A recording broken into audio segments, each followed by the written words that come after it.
كان يا مكان في قديم الزمان، كان الخير في كل مكان، كانت الريشة تقهر الميزان، وكان العمى يتخطى السوار والحيطان، وكان الشيخ يقطع الويدان، والعرسة كانت تغدي القبيلة وتزيد الجيران. كان وكان حتى كان، وفي دوار بعيد ما كان عنده عنوان. عاشت غلالة في أسرة فقيرة، الأم مريضة مسكينة، والأب فقير معدوم، والخوت صغار مساكين. إلا فطروا ما يتغداو، وإلا تغداو ما يتعشاو. باختصار، الفقر كان خوهم وصاحبهم بالليل وبالنهار. وغلالة كانت زينة، لا الفقر خلاها غبينة ولا الجوع خلاها حزينة. الشعر كالليل كحل وطويل، والعينين عسل مصفي، والروح خفيفة ولطيفة. وبنات الدوار كلهم على زينها حاسدينها، والحاسد كيطيح في شر في حاله. واحد العام حمل الواد وهاج على الدوار، وهلك الزرع والبهيمة، وما بقى في دار غلالة ما ياكل الصغير ولا الكبير. ماتت الأم المريضة، وزاد الحزن على الفقر، والضحكة هجرت الدار، وحلات محلها الدمعة والمرار. هنا الأب قرر يتزوج ويجيب أم جديدة للدار، لكن هاد المرة ما حسن الاختيار. عوض ما تكون هاد المرة جديدة أم حنينة على الوليدات الصغار، كانت مرات أب قاسية ما تسكن قلبها رحمة ولا شفقة. وكانت غلالة أكتر نصيب من قسوتها. الحسد عمليها البصيرة، الشغل كتير هي تديرو، والحطب هي تجيبو، والما تسقيه، وكل هذا باش يدبال زينها ويضعف عودها. لكن غلالة يوم بعد يوم يزيد جمالها ويزيان عودها، ومع الأيام ما بقات بيد قاسية القلب حيلة غير شي مرضى أو قتيلة. وفي يوم كتير البرد والشتا، رسلت غلالة للغابة تحطب، وتبعتها قاسية القلب. إيوا ملي غلالة توسطت الغابة طاحت عليها الضبابة. قاسية القلب لقاتها فرصة، جات من وراها ورماتها بحجرة للراس، وبسرعة حفرت ليها القبر ودفنتها. طارت بالفرحة، لا غاشي شاف ولا شاهد شاف مجرى، ونسات قاسية القلب أن الله هو أعظم شاهد. فاقت غلالة ولقات قدامها وجه قبيح، صاحت وصرخت، لكن من الوجه القبيح ابتسم وقال: لا تخافي يا غلالة، انتي ماشي في قبرك الصغير، وانا ماشي منكر ولا نكير. شفت اش دارت ليك قاسية القلب، وتسنيت حتى خوات الغابة وطلعت الضبابة وجبتك لعندي، وهنا عليك الامان. شفت فيه غلالة وقالت والخوف باين في عينيها: شكون انت يا مولاي الغول؟ ابتسم الوحش مرة أخرى وقال: أنا كيف ما قلتي غول، ولكن ماشي بحال قاسية القلب. سكنت الغابة من قديم، وعمري ما أهديت شي واحد من البشر. دورت غلالة عينيها وما شافت غير الليل والظلام، وقالت: واش هاد المكان ما تعرف ليلو من نهارو؟ جاوبها الغول: هذا بير قديم نشف الماء منه، وما بقى يجي حد يسقي منه. شديته وسديته وسكنته. هنا خافت غلالة وقالت: سديتيه؟ اذا ما كاين اللي يسمع صراخي، ولا كانت ليك ولا الا كانت نيتك الهدايه. جاوبها الغول: يا غلالة، قلت لك عمري ما اديت شي مخلوق، ولو كنت نويت الهدايه لاديت قاسية القلب هي الاولى. انا بغيتك تعيشي معايا وتونسيني، وبحديتك تسليني، وراه ظلام البير خير من ظلام قاسية القلب. الا رجعتي ترجعك للحفرة تاني. بدات غلالة تحس بالارتياح وقالت: موافقة يا مولاي الغول، لكن ما نوعدكش اني نعيش معك عمري كامل. فرح الغول، اخيرا ولا عنده انيس من بعد ما كان عنده لا صاحب ولا جليس. شافت غلالة البير ودورات عينيها على اليمين والشمال، وشافت باب مسدود. سولات الغول على امر الباب. الغول تبدل لونه وغلط صوته، وقال: إلا هداك الباب باب قبيح، لا هو ليل صريح ولا نهار فصيح، داخل منه غدار، اللي طمع في النهار والطمع فيه مقتول، واخا يهيج بالعذار. كانت غلالة فاطنة وذكية وفهمت المقال وما بيناتش الغول وكفت عن السؤال. ومرات الايام وبدات غلالة كتولف الغول وظلام البير. وبصراحة كان الغول طيب معها، ما خلاها مخصوصة من حتى حاجة.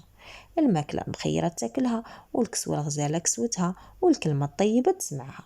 ومع الوقت محات فكرة الهروب من البير من بالها، لكن امر الباب دار ليها شوكة في عقلها، والفضول زار بالها اش كاين من وراه، وعلاش وقت ما ذكراتولو يتبدل عليها الغول. اليوم نكشف سره ونعرف امره. حطات يديها على السقطة وحلاتو، طلعت لكن ما شفت والو. طريق مظلم وطويل. خدت الشمعة بيديها وشقات طريقها، ومن بعد مدة من المسير شافت في البعيد ضو كيشح يعمي البصر. فرحت غلالة بالضو، حيت كان في البير ظلام ليلها والشمعة نهارها، والضو ما كانت تشوفو غير في الحلم. فرحت غلالة غضبت حيت خاصها ترجع للبير قبل ما يرجع الغول ويكشف سرها. وبسرعة رجعت، دخلت وسدات وطفات الشمعة ونعسات. رجع الغول وحتى حاجة ما حس بيها، ولكن هاد المرة جاب الغلالة هدية عجيبة. جلست غلالة بين يديه كيف العادة وسولاتو: اش جبتي لي اليوم؟ جاوبها الغول: هاد المرة جبت ليك اللي عمري ما جبته، جبت ليك زيت الزيتون، الا غليتيها وحطيتي فيها رجليك يخرجوا يلمعوا كيف الذهب.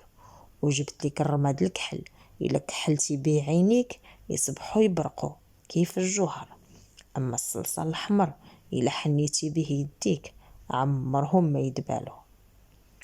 هنا غلالة ظنت ان الغول كشف سرها، وان هذا عقاب ليها. الزيت المغلية والرماد الكحل والصلصال الاحمر، حيت من قبل نصحها ما تحل الباب، حيت الباب البير حجاب. الليل والنهار هو الظلام والنور، والداخل منه غدار هي انا اللي دخلته. ايوا اللي غدر يستحق العقوبة. قال ليها الوحش: عارفة غلالة انك شاكة فيا، ولكن الصح قلته، وجربي وشوفي.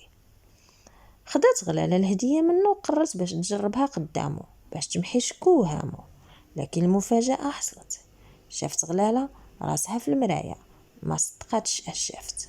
صبحت وحدة من الحور العينين تيبرقوا واليدين والرجلين، وعرفات ان الغول صدقها القول، وانه ما عرف والو على الباب اللي حلاته. في اليوم التالي قررت غلالة تحل الباب مرة أخرى وتعرف سردو في آخر الطريق. خرج الغول كالعادة، وغلالة تبعاتو للباب وشقت طريقها مرة أخرى وزربات في المشية حتى وصلت للنور.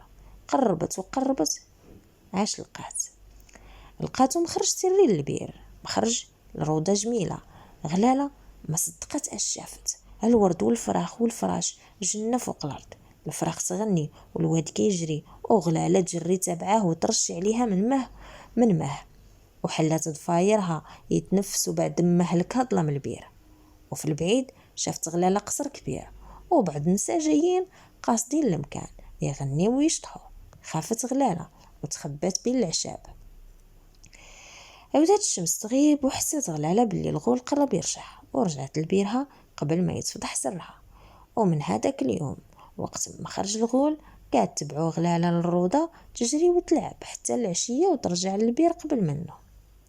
وواحد النهار خرج أمير البلاد يتنزه وحس بالعطش وقصد الواد، مد يديه للماء. عاش لقى تما شعرة من ضفيرة غلالة كيلعب بيها الماء. خداها بين يديه وتسائل: واش كاينه في البلاد اللي عندها هاد الشعرة؟ ما كاين نعاس اليوم. ندق باب الدجور باب حتى لقى الكلام جواب.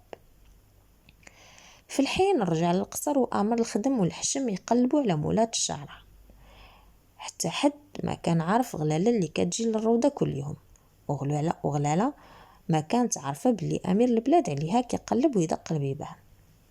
وصل الخبر للأمير أن بنت غريبة على البلاد كتجي كل يوم الروضة وتلعب وتشرب، وقبل ما الشمس تغرب تخوي الروضة، ما معروفة إنس ولا جن.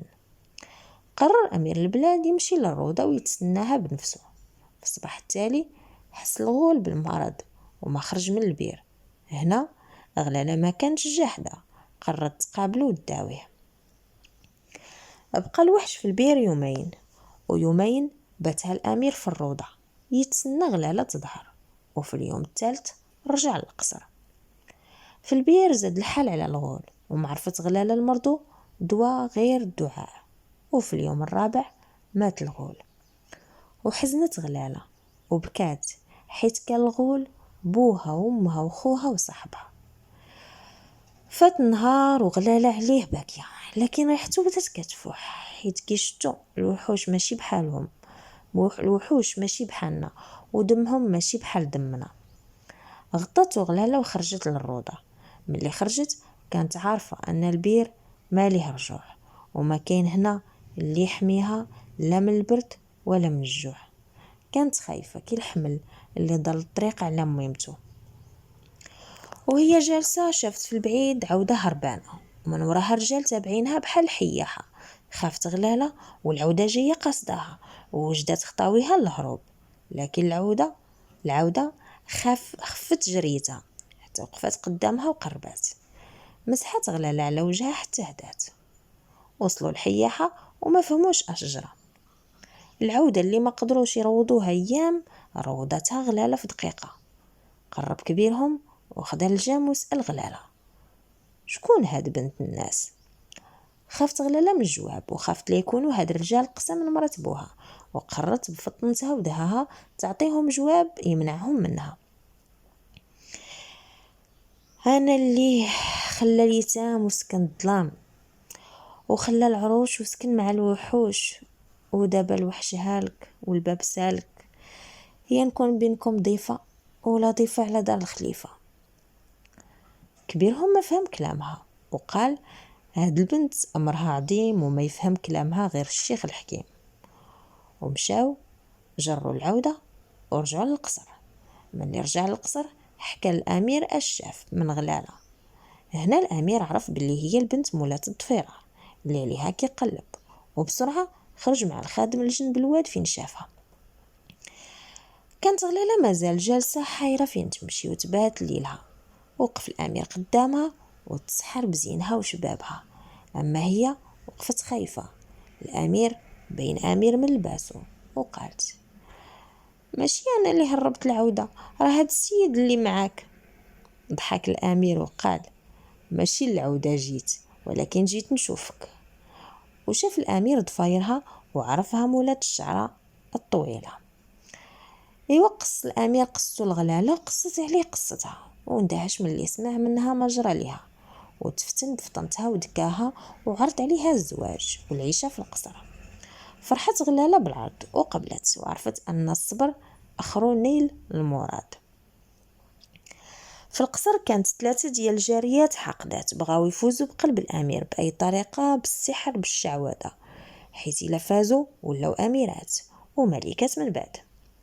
ملي دخلت غلاله للقصر كانت كيف البدر، ونجوم دايره بها، الخدم والحشم اسيدي تناوبوا على خدمتها. الحرير هي تلبس والجوهر تزين به، وهذا الشيء شعل نار الحسد والغيره في قلب الجاريات. وبقى 3 ايام على العرس. في الليله الاولى تسللت وحده منهم لبيت غلاله باش تشوف اش كدير باش تكون في هذا الجمال. شافتها كتغلي الزيت وتغمس فيه رجليها وتخرجهم كيلمعوا بحال الذهب. وقالت الجاريه في سرها: سهله مهله، زويته مغليه ورجيلاتي يلمعوا ليا. وبسرعه سدات عليها بابها وغلات الزيت، وغير خشات فيها رجليها حتى فضحات الدنيا بغواتها وحرقات رجليها. ومن داك اليوم ولات تزحف على يديها. اما الليله الثانيه تسللت الجاريه الثانيه البيت غلاله وشافتها كتكحل عينيها بالرماد الكحل. قالت الجاريه في سرها: سهله مهله، كاين العود والرماد موجود، ما الناس الليله حتى نضربها بتكحيله. وجدات الكحل وتسمرات قدام المرايه، غير بدات تكحل فرحانه وحلات عينيها حتى لقات راسها ما كتشوف غير الكحل والظلام. ادى ليها الحسد البصر وعمى ليها البصيره. في الليله الثالثه الجاريه الثالثه ما كانش ظهرها احسن من خواتاتها، حتى هي تسللات البيت غلاله وشافتها كتحني يديها بالصلصال الاحمر. فرحت وقالت ساهله مهله، نعس محنيه ونفيق محنيه.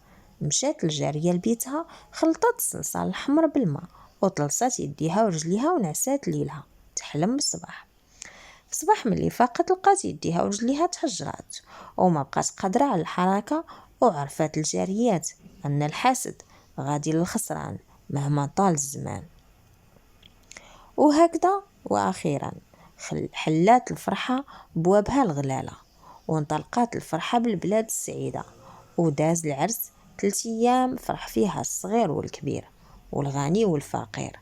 واللي زاد من فرحة غلالة أنها عرفت أن مرات باها قاسية القلب ماتت بمرض قبيح، وباللي الأمير قبل يجمع الشمل. وهكذا سالت حكاية غلالة، حيت غلالة ما بقاتش غلالة، سكنت قصر كبير وتسمات بشمس الضحى. لالا شمس الضحى اللي كان في زمانها الخير والخمير، لا ظالم ولا مظلوم ولا غالب ولا مغلوب. ومشات حكايتي من واد واد ومن بلاد البلاد، يحكيها الجداد للصبية والحفاد.